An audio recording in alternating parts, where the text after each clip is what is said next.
আমি আসলে কারো নই, আমার কেউ নেই, আমার কথা শোনার কেউ নেই, আমার কষ্ট বোঝার কেউ নেই।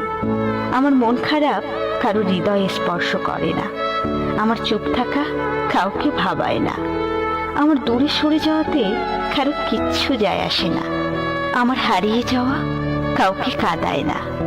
আমি শুধু আমারই, আমি ছাড়া আর কেউ নেই। দিন শেষে আমি আমার, না আমার কেউ, না আমি কারো।